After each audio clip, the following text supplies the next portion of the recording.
Bonjour, aujourd'hui je voudrais vous parler du ramadan, du carême chrétien et du jeûne juif, pour vous montrer à quel point ces trois religions sont proches.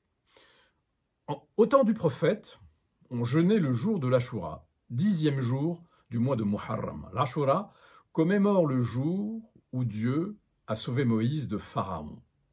Le jeûne musulman était pratiqué le même jour que le jeûne juif de Yom Kippour, avant que des dissensions entre les deux communautés ne poussent le prophète Mohammed à choisir une autre période d'abstinence, plus longue et plus contraignante.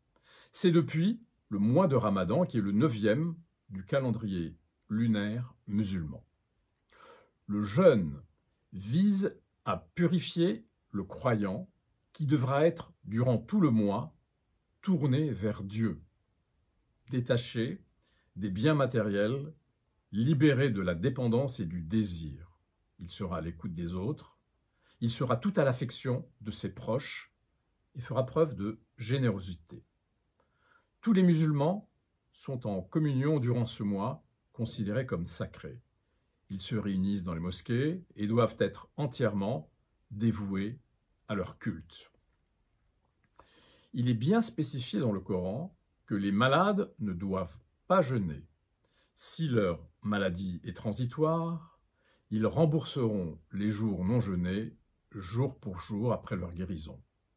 Si la maladie est chronique, ils nourriront un ou plusieurs nécessiteux. Nombreux sont ceux qui jeûnent malgré la maladie. Nous, médecins, voyons affluer aux urgences en période de Ramadan des crises ulcéreuses, des perforations d'ulcères, des décompensations diabétiques, des crises de coliques néphrétiques, des insuffisances rénales.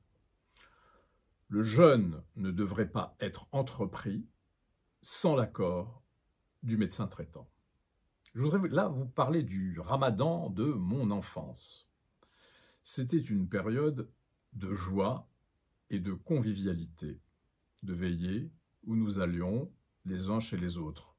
Nous échappions ainsi au sommeil à heure déterminée, ce que, comme vous le savez tous, les enfants détestent. Et nous pouvions veiller jusque tard dans la nuit.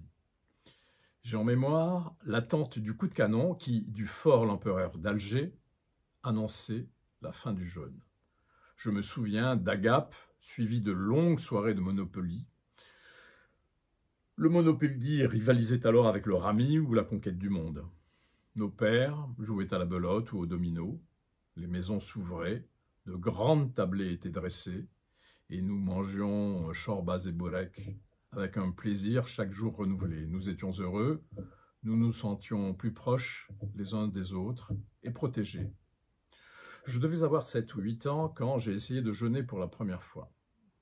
Ce jour-là, mon père avait ramené un beau régime de bananes du marché. Et après avoir tourné autour de 2 bonnes heures, j'ai craqué en début d'après-midi. Ce fut, je crois, la meilleure banane de ma vie. Vous ne pouvez pas imaginer le combat intérieur pour résister à la tentation. J'avais le sentiment de pécher, de m'exclure de la communauté des croyants, faute de volonté. Car ne pas jeûner, c'était se distinguer, faire bande à part et s'affranchir du plaisir qu'éprouvent les autres, de cette convivialité si particulière qui unit lors de la rupture du jeûne, de ce bonheur du partage. Le Ramadan était un mois de rupture. Il bouleversait le quotidien et les habitudes alimentaires. Nous mangions ce mois-là des mets inhabituels et nos pères faisaient des kilomètres pour trouver par exemple le meilleur qalbelouz de la ville, littéralement le cœur de la monde, une pâtisserie consommée, surtout durant le mois de Ramadan, à base de semoule imbibée de sirop de sucre parfumé à l'eau de fleur d'oranger. Il ramenait aussi des miches de pain très blanc couvertes de graines noires, de grains d'anis, du pain mahonnais, originaire de Mahon dans les îles Baléares. Il ramenait aussi des zlabiyas, gâteaux de miel frit d'origine tunisienne, des confiseries turques, halva, à base de crème de sésame, et les loukoums. Chaque soirée de Ramadan était un voyage culinaire dans les terres de l'islam. Maintenant, je voudrais vous parler du carême des chrétiens et de ses différences avec le Ramadan des musulmans et de sa proximité aussi.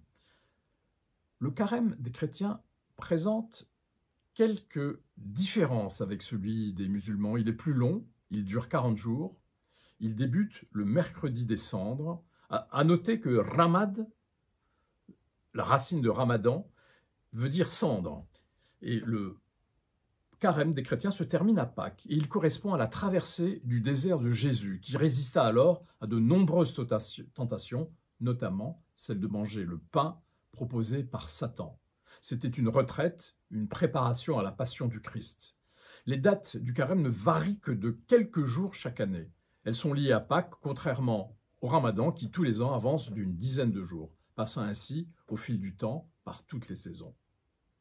Au Moyen-Âge, il existait deux autres périodes de 40 jours de jeûne et d'abstinence sexuelle.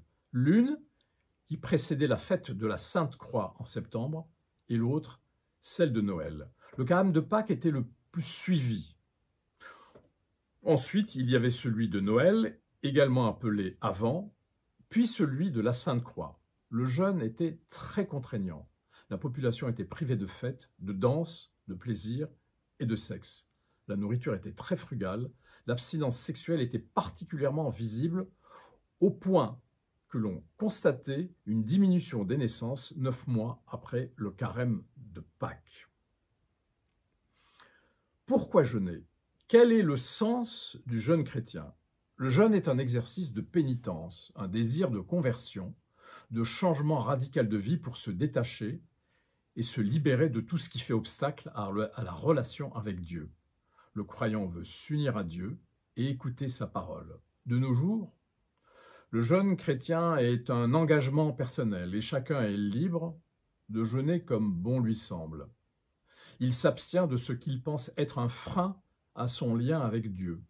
Le seul interdit alimentaire concerne la viande. Depuis 1949, l'Église catholique ne prescrit plus le jeûne que le mercredi des cendres et le vendredi saint. Le fidèle réduit alors ses apports alimentaires et s'abstient de viande, qu'il remplace par du poisson. Le jeûne peut s'appliquer aussi à un nouvel aspect de nos vies, une réduction par exemple de l'utilisation des nouvelles technologies comme Internet ou les téléphones portables. Le ramadan est beaucoup plus directif sur les interdits alimentaires et sexuels pendant le jeûne. Dans les deux religions, le carême a un même but, rapprocher de Dieu, oublier les attaches matérielles qui perturbent la communication avec le divin. Dans les pays musulmans, il est impensable de ne pas faire le ramadan. De nos jours, en Occident, le carême passe presque inaperçu. Sa notoriété a été supplantée par la fête de la Saint-Valentin, qui tombe à peu près au même moment et qui, de religieuse, est devenue commerciale. Voilà, tout ce que je viens de vous dire, vous le retrouvez dans ce livre bien portant avec la médecine du prophète que nous avons écrit, Michel Canesi et moi, il y a 2 ans, et qui est inspiré d'un grand livre, La médecine du prophète, écrit par un très grand savant de l'islam, Jalal-ed-Din es-Siyuti, médecin au Caire, au début de la Renaissance. Merci de m'avoir écouté, à très bientôt.